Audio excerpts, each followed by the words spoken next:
रेहाना और रवि की शादी के वक्त रवि के पास कुछ नहीं था। रेहाना, तुमने मुझसे शादी करके एहसान किया है। मुझसे ज्यादा तो तुम कमाती हो। अरे तो क्या हुआ, एक दिन आएगा रवि कि तुम खूब पैसा कमाओगे। मुझे तुम पर पूरा विश्वास है। रवि और रेहाना खुद को स्टैंड करने के लिए पूरी मेहनत करते। रेहाना, मैं नौकरी नहीं करना चाहता हूँ। तो कोई बात नहीं, मैं नौकरी करके घर चलाती हूँ, तुम बिजनेस सेट करने की कोशिश करो। एक दिन रेहाना, तुम जानती हो, मैंने जो विज्ञापन बनाने वाली कंपनी खोली थी ना, उसे बड़ी ब्रांड का ऑफर आया है। अब हम लोगों के दिन ब्यारे न्यारे हो गए हैं। मैं जानती थी रवि कि एक दिन तुम सेटल हो जाओगे। रवि का काम अच्छा चल जाता है। एक दिन वो रेहाना से कहता है, रेहाना, अब हम लोगों का बच्चा भी हो गया है। बहुत छोटा है वो। उसका ख्याल कैसे रखेंगे हम? कैसे क्या, मैं गांव से माँ को लेकर आ जाती हूँ। नौकरी से हाफ डे ले लिया करूंगी। अभी तो वो छोटा है, स्कूल जाने तक मैं मैनेज कर लूंगी। देखो रेहाना, मैं अब अच्छा कमा रहा हूँ। तुमको नौकरी करके परेशान होने की कोई जरूरत नहीं है। अरे कैसी बात कर रहे हैं, मैं अपनी लगी लगाई नौकरी कैसे छोड़ दूं? और मैंने तो सुना है हम लोगों को कुछ ही महीनों में सरकारी नौकरी मिल जाएगी। सरकारी नौकरी में कितना कमा लोगी? उतने में तो मैं ड्राइवर रख लूंगा। रेहाना को रवि की बात का थोड़ा बुरा तो लगता है। कम से कम मेरी नौकरी की इतनी बेइज्जती मत करो। भूल गए, इसी नौकरी के बदौलत तुमने अपना बिजनेस खड़ा किया है। अरे वो तो मैं किसी के भरोसे भी कर लेता। देखो, अपने बच्चे को संभालो, घर का काम करो। अब बाहर जाती तुम अच्छी नहीं लगती हो। रेहाना रवि के कहने पर नौकरी तो छोड़ देती है, लेकिन अब बड़े से घर में उसकी कीमत किसी नौकर से कम नहीं होती। एक दिन रवि का दोस्त आता है।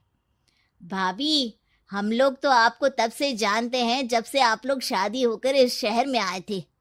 आपकी बदौलत ही सारा बिजनेस खड़ा हुआ है। ये किस्मत तो आप ही की है भाभी। हाँ हाँ भाई, हमारी मेहनत तो कुछ है ही नहीं। अरे होगी, लेकिन भाभी की किस्मत के आगे कुछ नहीं। दोस्त वहां से चला जाता है, लेकिन रवि का गुस्सा सातवें आसमान में होता है। देखा कैसे बोल रहा था? अरे बिल्कुल अच्छा आदमी नहीं है ये। कैसी बात कर रहे हैं आप? प्रशांत भैया तो बहुत अच्छे इंसान है रवि। कैसे उन्होंने हमारे मुश्किल वक्त में हमारा साथ दिया था। अरे था पैसा तो साथ दिया, नहीं तो कौन पूछता है? रवि का व्यवहार पैसा आते ही अलग हो गया। वो बंदे को बंदा नहीं समझता। घमंड से घिरे रवि ने तो एक दिन हद ही कर दी। रेहाना, मैं अब तुम्हारे साथ नहीं रह सकता हूँ। क्या क्या बकवास कर रहे हो रवि? क्या कहना चाहते हो? और क्यों नहीं रह सकते तुम मेरे साथ? देखो, मुझे कोई और पसंद है, और उसने साथ रहने पर बस यही शर्त रखी है कि मुझे तुम्हें तलाक देना होगा। रेहाना, जो कि एक स्वावलंबी महिला थी, उसने बिना देर किए रवि को कह दिया, कोई इश्यू नहीं, मुझे पैकिंग में 4 दिन का वक्त लगेगा, लेकिन तब तक मैं तुम्हारे साथ नहीं रहूंगी। 4 दिन के लिए तुम कहीं और शिफ्ट हो जाओ, मैं घर से निकलूंगी तो बता दूंगी। रवि घर छोड़कर चला जाता है। रेहाना को दुख होता है, वो रोती है, लेकिन व्यवहार से स्ट्रांग रेहाना को पति के वापस आने का और उसे सबक सिखाने का पूरा भरोसा था। फिर एक दिन, अरे शुशिका, कब शादी करोगी तुम मुझसे? यार मैंने तो सोचा था तुम शादी से पहले मुझे विदेश लेकर जाओगे, महंगी कार दिलाओगे। अरे सब दिला दूंगा, लेकिन पहले मुझसे शादी तो कर लो। हाँ हाँ, क्यों नहीं। मैं कुछ दिनों के लिए अपने मम्मी पापा के पास जा रही हूँ और लोगों से अपनी शादी की बात करूंगी। अरे शुशिका, कैसे रहूंगा मैं तुम्हारे बिना? अब तो शादी ही होने वाली है हम लोगों की। शुशिका रवि को छोड़कर चली जाती है। रवि घर आता है, जहां रेहाना को ना पाकर उसे सब अजीब लगता है। घर तो रेहाना के बिना कुछ नहीं है। बच्चे की याद भी आ रही है। चलो एक वीडियो कॉल कर लेता हूँ। रवि रेहाना को वीडियो कॉल करता है, लेकिन रेहाना फोन नहीं उठाती। रात को सोते वक्त मन कर रहा है मुन्ने को गले लगा लूं। चलो कोई ना, शुशिका से शादी के बाद मेरे और भी बच्चे होंगे। अगले दिन रवि ऑफिस जाता है, जहां टीना खड़ी होती है।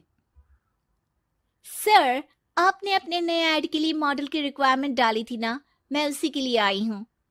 रवि टीना को देखकर खुश हो जाता है। अब शादी हो गई है तुम्हारी?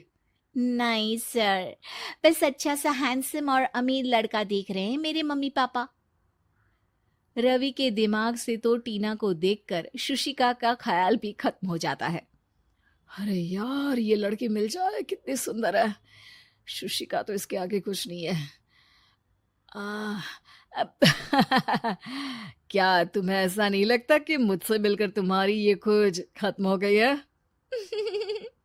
आप ना, आप तो 2 बच्चों की पापा लग रहे हैं। अरे नहीं नहीं, मेरी शादी तो हुई थी, लेकिन बीवी को किसी और से प्यार था, मुझे छोड़कर चली गई। खैर, टीना की दोस्ती रवि से हो जाती है, लेकिन 1 महीने बाद शुशिका रवि के पास वापस आती है। मेरे मम्मी पापा तुमसे मिलना चाहते हैं, लेकिन उन लोगों को ये मत बताना कि तुम पहले से शादीशुदा हो, और हाँ, शादी से पहले अपनी सारी प्रॉपर्टी तुमको मेरे नाम करनी होगी। अरे पागल, अब मैं तुमसे शादी ही नहीं करना चाहता। भला ऐसी लालची औरत से कौन शादी करेगा? तभी वहां टीना आ जाती है। रवि, ये पागल सी औरत कौन है? देखो, तुमने ही कह दिया ना पागल, तो पागल ही है। पता नहीं कौन है, कह रही है शादी कर लो, लेकिन शादी से पहले अपनी सारी प्रॉपर्टी मेरे नाम कर दो। बोल तो सही रही है। वैसे तुम जानती हो, मेरी एक सहेली है, उसके पति ने उसे पैसा आते ही छोड़ दिया, जबकि उसको खड़ा करने वाली ही मेरी सहेली थी। और मुझे भी भरोसा नहीं है। अगर मैं भी तुमसे शादी करूंगी तो तभी, जब तुम मेरे नाम अपनी सारी प्रॉपर्टी कर दोगे। अरे हाँ हाँ, क्यों नहीं, बिल्कुल कर दूंगा। रवि और टीना की शादी की तारीख तय हो जाती है। वो अपनी सारी प्रॉपर्टी के कागज लेकर शादी वाली जगह पर पहुंचता है, लेकिन वहां टीना आती नहीं। रवि टीना को मैसेज करता है। कहाँ हो? सॉरी, मैं तुमसे शादी नहीं कर सकती, मुझे तुमसे भी ज्यादा पैसे वाला मिल गया। रवि को गुस्सा आ जाता है। वो गुस्से से सारा डेकोरेशन तोड़ रहा होता है कि वहां रेहाना आ जाती है। हेलो दोस्तों, अगर आपको ऐसे वीडियो और देखने के लिए हमारे चैनल को फॉलो कर लेना और सब्सक्राइब कर लेना, बेल आइकन को प्रेस करके ऑल पे सेट कर लेना, ताकि हमारी जो भी वीडियो आप अपलोड करें सबसे पहले आपको आपके पास पहुंचे। धन्यवाद। Thanks for watching. Ravi Rehana के गले लग जाता है और रेहाना टीना को थैंक्स का मैसेज करती है।